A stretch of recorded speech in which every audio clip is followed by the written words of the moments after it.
He had been waiting for 20 minutes. "Just skip him," the waitress whispered as she breezed past the old man's table.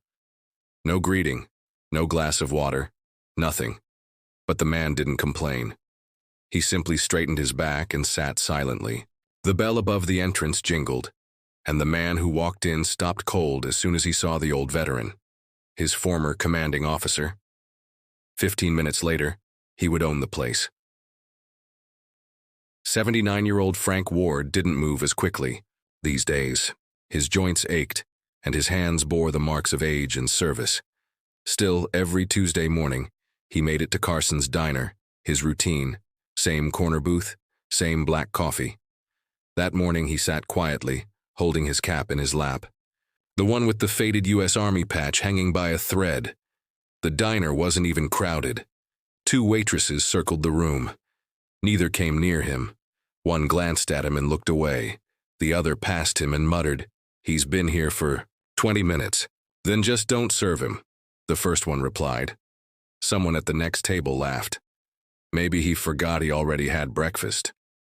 Frank said nothing. He adjusted his coat. His stomach growled. Still, he waited. From the kitchen, the iggy clatter of plates echoed. Laughter spilled into the dining room, the other tables filled. But Frank's remained untouched. Finally, he stood to leave. No meal, no bill, no words. The waitress rolled her eyes. "Could have spoken up, old man." Frank nodded politely and touched his cap. No anger, just dignity. Years ago, he learned that raising your voice didn't bring you respect. Vietnam taught him that silence could carry more weight than shouting. So with a quiet heart, he turned to leave. Frank had picked this place for a reason. The original owner, Howard Carson, was a Korean War vet. He used to treat every service member with gratitude. But after Howard passed 3 years ago, the diner was passed down to his grandson, and things weren't the same anymore. Frank paused outside and glanced back through the window. He saw both waitresses laughing, pouring fresh coffee for people who'd arrived after him. A man in a sharp suit, a young couple glued to their phones, everyone but him. He caught his reflection in the glass. White hair, wrinkled skin, eyes tired. From everything they had seen. He didn't expect special treatment. He just wanted to be acknowledged. He squared his shoulders, a habit from decades of military formality, and turned away. Maybe the park would be better. The birds always welcomed him. His boots tapped lightly on the sidewalk as he walked. He didn't glance back. Pride was one of the few things he still had, and he carried it with him. The sun warmed his face slightly as he reached a bench across the street. He zipped his jacket. A small boy passed by with his mom and asked, "Why's that man just sitting there?" The mother quietly replied, "Don't stare, honey." Back inside the diner, the same waitress muttered, "He gives me the creeps. He just loiters." The cook shrugged. "Bet he doesn't even tip." Frank glanced at his watch. Nearly an hour had passed since he'd first walked in. He closed his eyes and exhaled. A soft breeze brushed his face, but it didn't bother him. He had slept in worse conditions. Open tents, cold bunks, even beneath foreign skies under mortar fire. Inside his coat, he carried a folded photo. His unit, 1972, Vietnam. One young man in the picture had a wide grin and shiny captain's bars on his shoulders. "If you ever need me," Frank whispered to the photo, "just hold the line." At exactly 8:53 a.m., the diner door opened again. A tall man in a clean-cut suit stepped in. Gray-haired, upright posture, the kind of presence that quiets a room. All eyes followed him. He scanned the café, then spotted Frank sitting alone, across the street. His face changed. He dropped his briefcase. "Sergeant Franklin Ward," he said, loud enough for the staff to hear. Frank looked up and slowly stood. "Colonel Hastings," he replied. "Brigadier General now," the man said, stepping closer. "But I'm still your junior, Sergeant." The waitress walked over, confused. Sir, can I help you?" "Yes." "You can get the owner," the general said. "Why?" she asked. "Because I'm buying this diner," he replied calmly. From across the street, Frank watched it unfold. The atmosphere in the diner had shifted. Heads were turning. Conversations paused. The same waitress who had ignored him now looked panicked as she rushed toward the back room. Frank rubbed his hands together, feeling the tension. A strange mix of embarrassment and something he hadn't felt in years. Being noticed. A delivery. Truck rolled by, blocking the window. When it passed, he saw General Hastings pacing inside, gesturing firmly. Even from where Frank stood, he could tell the man's stance was the same as it had been in the field. Sharp, commanding, precise. Two teens stood near Frank's bench, tapping on their phones. "Something's going down at Carson's," one said. "Some rich guy in a suit is flipping out. Probably just a spoiled exec," the other muttered. Frank just shook his head slightly. If only they knew. If only they understood who Richard Hastings really was. The man who led 37 soldiers out of a jungle ambush without losing a single one. The officer who carried a medic to safety for miles. The kind of leader who knew your birthday, not just your rank. Then a police cruiser pulled up. Lights off. The officer walked in. No urgency, just calm presence. Frank considered getting up and leaving. This wasn't what he wanted.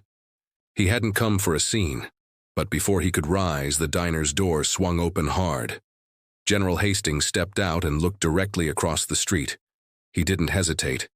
He crossed the road, barely glancing at a car that had to brake. "Hard to avoid him. Sergeant Ward," he called out. Frank stood a little straighter this time. "Why are you sitting out here in the cold?" Hastings asked. "No real reason, sir," Frank said quietly. Hastings tilted his head. "I saw what happened in there." "It's nothing," Frank replied. "I'm used to it." "Well, I'm not," Hastings said, his tone sharpening. "And neither should you be." He extended his hand, not to shake, but as a gesture. "Come back inside with me, Sergeant. There's a lesson to be taught." Frank hesitated. "Sir, I don't want to cause a scene." Hastings gave a small smile. "You're not causing anything, you're fixing it, just like you always did." Inside the diner, silence blanketed the room as the two men entered together. One a decorated general, the other a veteran in a worn coat. Every head turned, conversation stopped. Coffee cups were frozen mid-sip. The manager stepped out from the kitchen, caught off guard. "You're the owner?" General Hastings asked. "Yeah, Brian Carson," the man replied, nervous. "Is there a problem?" "There was," Hastings said, "but I intend to resolve it." He reached into his coat pocket and pulled out a folded checkbook. "I'm buying this diner. Today, right now." Brian laughed, uncertain. "This has to be a joke." Hastings didn't blink. "It's not. Name your price." The room grew quieter. Frank, standing just behind the general, looked confused and slightly embarrassed. "Sir," he whispered, "you don't need to do this." Hastings turned toward him. "You once risked your life to pull me out of a burning truck outside Pleiku. I never forgot that. I said I'd return the favor if I ever had the chance." Across the diner, the waitress who had brushed Frank off earlier stood pale-faced near the counter. "I didn't know who he was," she mumbled to herself. Hastings heard. "You shouldn't need to know someone's rank to treat them with basic respect," he said without even looking at her. The story began spreading before the ink dried. A young local journalist who happened to be nearby walked in with a camera person. She heard whispers and immediately began filming. Before long, word traveled across the state. That evening, Frank sat once again in his usual booth. But this time, he wasn't alone. Other veterans stopped in. Some greeted him with nods, others with tears. One man in his 30s leaned in and said, "My dad served with you. He used to say Sergeant Ward had more honor in his little finger than most officers had in their whole body." A child, maybe 10 years old, walked in holding a folded paper. It was a hand-drawn American flag. "Thank you," the boy said simply. The next day, Hastings returned with the finalized sale paperwork. The diner officially changed hands. A new nameplate was hung above the entrance, Frank's table. Just below it, a bronze plaque read, "Some heroes don't ask for praise. They just deserve a place to be seen." Contractors got to work within hours. Hastings was hands-on. "Put the new coffee station here," he said, pointing toward the front corner. "And along that wall, we're putting up photographs, real ones, from every conflict since World War II. No stock images. Real people. Real stories." As the café took on a new life, it also became a museum of memory. Veterans' families brought in keepsakes, framed photos, worn medals, handwritten letters from the front lines, a Purple Heart in a shadow box, a pair of dog tags sealed in glass. Each item was labeled with a name, a rank, a piece of truth. The same reporter who had covered the initial confrontation returned to document the reopening. Her segment led with, "After being dismissed and disrespected, a Vietnam veteran finds himself at the center of a powerful act of loyalty and transformation." Frank sat by the window, watching quietly. A new waitress, not the one from before, came over and gently placed a fresh cup of black coffee in front of him. "It's on the house, sir," she said respectfully, and, "I'm sorry about what happened." Frank nodded. "Thank you. You didn't do anything wrong, but I appreciate it." Across the room, the former owner, Brian, packed the last of his belongings. As he passed Frank's table with a cardboard box in his arms, Frank looked up and said, not with bitterness but with calm truth, "Your grandfather built this place on honor. He'd be disappointed." Brian stopped in his tracks. "I know," he whispered. Then he left without another word. Hastings slid into the booth opposite Frank. For a moment, neither man said anything. Just two veterans, one who had seen too much, and one who refused to let that go unnoticed. "You really bought this place?" Frank finally asked. Hastings smiled faintly. "Back in Saigon, when we were trapped in that alley with no radio and no way out, you ran back through sniper fire just to bring me a cracked walkie-talkie and half a pack of crackers." Frank chuckled. "We still heard the baseball score." "We're losing?" Hastings nodded. "You made sure I didn't miss it. That stuck with me. You showed me that sometimes the right thing doesn't follow protocol. It follows conscience." Frank looked around the room. "Buying a diner isn't quite the same as pulling someone out of a war zone, isn't it?" Hastings said, leaning forward. "You've been coming here every week for years, sitting in silence, getting ignored. You came for coffee, sure, but what you really came for was connection, community. And you got dismissed. You weren't invisible to me, and now you won't be to anyone." Outside, a line of motorcycles pulled into the parking lot, the local Veteran Riders Club. The bikers walked in solemnly, each removing their helmet as they entered. The lead rider, a woman with gray streaks in her hair and a patch-covered vest, approached Frank. "Sergeant Ward," she said. "We heard about what happened. We had to come by and say thank you." A few weeks later, every Thursday morning at Frank's table became veterans' breakfast. No receipts, no questions, just gratitude.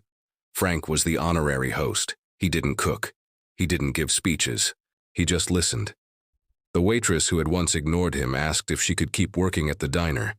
Hastings agreed, on one condition: she had to volunteer 20 hours at the local VA hospital. She accepted without hesitation. Her first shift. Back, she served Frank his coffee hot, early and with a smile. "Thank you, Sergeant," she said softly. "I'll never overlook someone again." Frank's eyes welled slightly. That's all I ever wanted. A framed photo of Frank and General Hastings, standing side by side, was mounted above the cash register. The small plaque beneath it read, "This table isn't just a place to eat. It's a place to remember."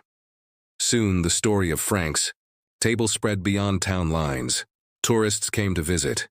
Veterans returned after years away. School groups stopped by to meet Frank, many of the kids seeing a real-life war hero for the first time. The mayor visited, thanking Frank for his service and presenting him with a symbolic key to the city. Even the state governor made an appearance, though Frank politely declined the photo op when he learned it would be used in campaign materials. But the most powerful moments weren't in front of cameras. They happened during the quiet times, like the day a young soldier fresh out of boot camp wandered into the diner alone. He looked nervous, unsure. Frank slid into the stool beside him, ordered 2 coffees, and just sat there. He didn't pry, didn't ask anything personal. He just made space for the young man to speak whenever he was ready. General Hastings came by every few weeks, always sitting in the same booth with Frank. Sometimes they talked about the past, old missions, soldiers they remembered, the baseball scores they used to follow during their deployments. Other times they didn't talk at all, just sat together, two men who had seen the extremes of humanity and were still standing. The walls of the diner slowly turned into a living tribute. Veterans and their families began bringing keepsakes. One corner held a framed bronze star, another had a child's letter sent to a parent stationed overseas. A shelf displayed a sand-covered helmet from the Gulf War. There was even a bronzed combat boot from Afghanistan. Every item had a name, a date, a story. But the real change wasn't in the photos or the plaques. It was in the culture. No veteran ever had to wait for a seat again. No one in uniform ever paid full price. And if someone came in alone, someone else always slid into the booth beside them. At Frank's table, silence didn't mean loneliness. It meant someone was listening. One snowy morning, as white flakes drifted gently past the window, a woman in her 30s approached Frank's booth. She looked vaguely familiar. "My name's Claire," she said. "My grandfather was Howard Carson, the man who started this place." Frank looked up and nodded. "He was a good man, a real one." She smiled. "He would have loved what you've done here." Frank shook his head. "Wasn't just me. It was all of us. Everyone who believed it still mattered." By spring, the idea had spread. 3 other diners in nearby towns adopted the Frank's Table name and values. Each had their own tribute wall, their own Thursday breakfast, not because of a headline, but because one man's quiet routine reminded a community what respect really meant. Back at the original diner, Frank still showed up every Tuesday, same time, same booth. But now he wasn't waiting for anyone to see him. He was there to greet others, new faces, old friends, strangers who were just looking for someone who understood. And every time someone walked through that door, the staff knew one thing for sure: they wouldn't be ignored.